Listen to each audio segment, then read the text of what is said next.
Why did the United States attack Libya, Iraq, Afghanistan, and Yemen? Why are U.S. operatives helping to destabilize Syria?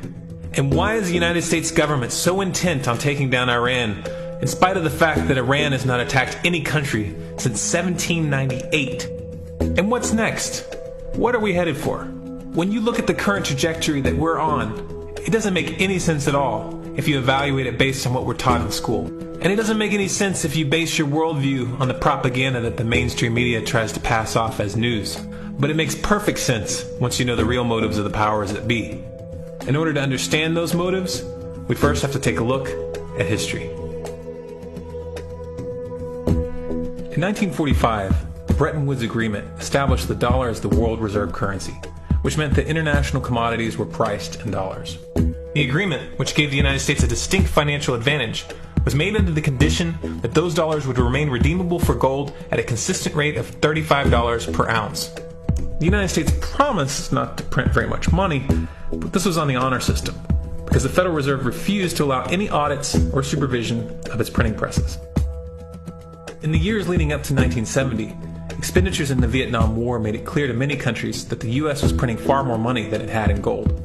And in response, they began to ask for their gold back. This, of course, set off a rapid decline in the value of the dollar. The situation climaxed in 1971 when France attempted to withdraw its gold and Nixon refused. On August 15th, he made the following announcement. I have directed the Secretary of the Treasury to take the action necessary to defend the dollar against the speculators. I have directed Secretary Connally to suspend temporarily the convertibility of the dollar into gold or other reserve assets, except in amounts and conditions determined to be in the interest of monetary stability and in the best interest of the United States. This was obviously not a temporary suspension, as he claimed, but rather a permanent default. And for the rest of the world who had entrusted the United States with their gold, it was outright theft. In 1973, President Nixon asked King Faisal of Saudi Arabia to accept only U.S. dollars as payment for oil and to invest any excess profits in U.S. Treasury bonds, notes, and bills. In return, Nixon offered military protection for Saudi oil fields. The same offer was extended to each of the world's key oil-producing countries, and by 1975, every member of OPEC had agreed to only sell their oil in U.S. dollars. The act of moving the dollar off of gold and tying it to foreign oil instantly forced every oil-importing country in the world to start maintaining a constant supply of Federal Reserve paper. And in order to get that paper, they would have to send real physical goods to America. This was the birth of the petrodollar. Paper went out, everything America needed came in, and the United States got very, very rich as a result. It was the largest financial con in recorded history.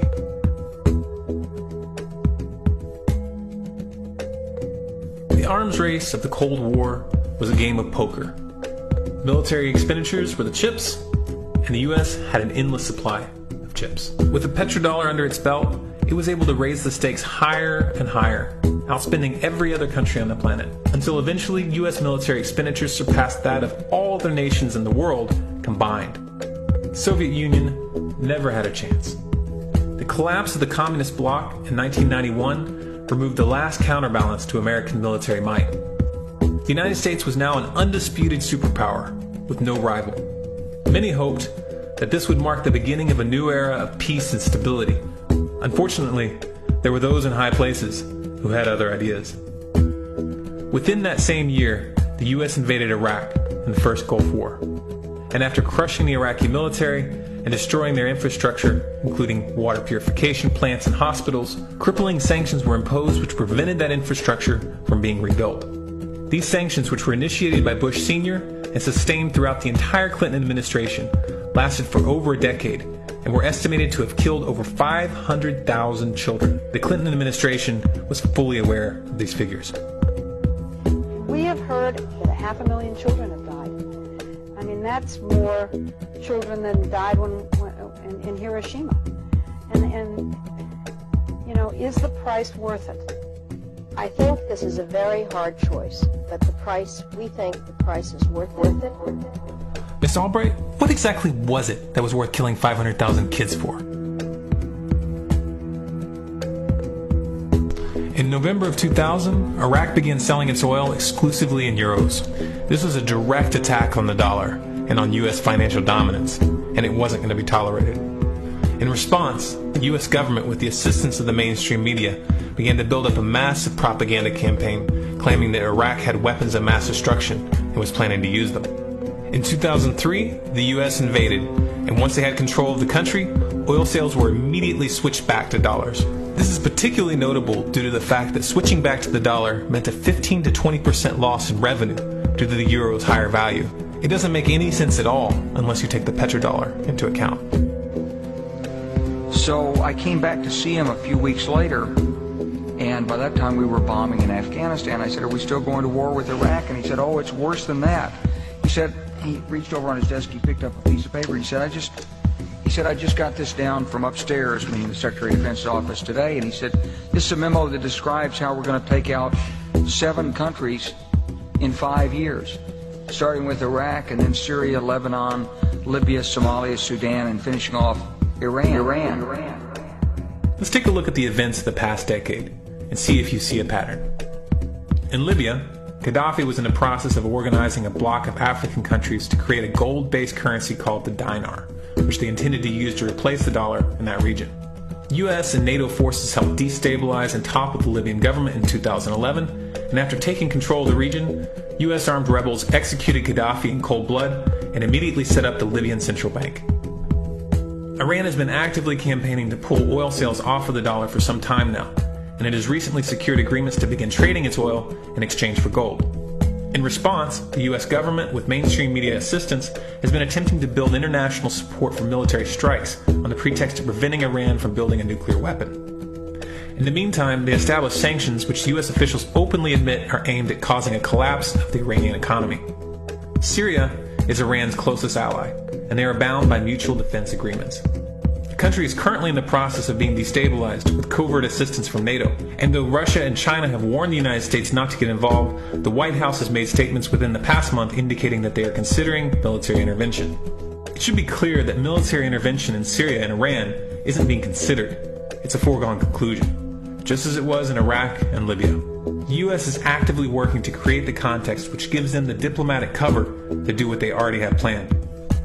The motive for these invasions and covert actions becomes clear when we look at them in their full context and connect the dots. Those who control the United States understand that even if a few countries begin to sell their oil in another currency, it will set off a chain reaction and the dollar will collapse. They understand that there is absolutely nothing else holding up the value of the dollar at this point, and so does the rest of the world. But rather than accepting the fact that the dollar is nearing the end of its lifespan, the powers that be have made a calculated gambit. They have decided to use the brute force of the US military to crush each and every resistant state in the Middle East and Africa. That in itself would be bad enough, but what you need to understand is that this is not going to end with Iran. China and Russia have stated publicly, and on no uncertain terms, that they will not tolerate an attack on Iran or Syria. Iran is one of their key allies, one of the last independent oil producers in the region, and they understand that if Iran falls, then they will have no way to escape the dollar without going to war. And yet the United States is pushing forward, in spite of the warnings. What we are witnessing here is a trajectory that leads straight to the unthinkable.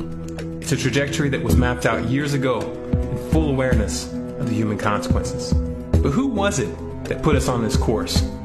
What kind of psychopath is willing to intentionally set off a global conflict that will lead to millions of deaths just to protect the value of a paper currency? It obviously isn't the president. The decision to invade Libya, Syria, and Iran was made long before Obama had risen to the national spotlight. And yet, he's carrying out his duty just like the puppets that preceded him. So who is it that pulls the strings? Often the best answer to questions like this are found by asking another question. Qui bono? Who benefits? Obviously those who have the power to print the dollar out of thin air have the most to lose if the dollar were to fall. And since 1913, that power has been held by the Federal Reserve. The Federal Reserve is a private entity owned by a conglomerate of the most powerful banks in the world. And the men who control those banks are the ones who pull the strings.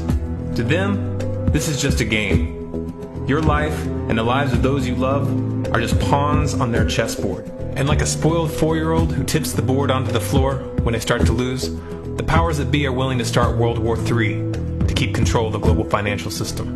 Remember that when these wars extend and accelerate,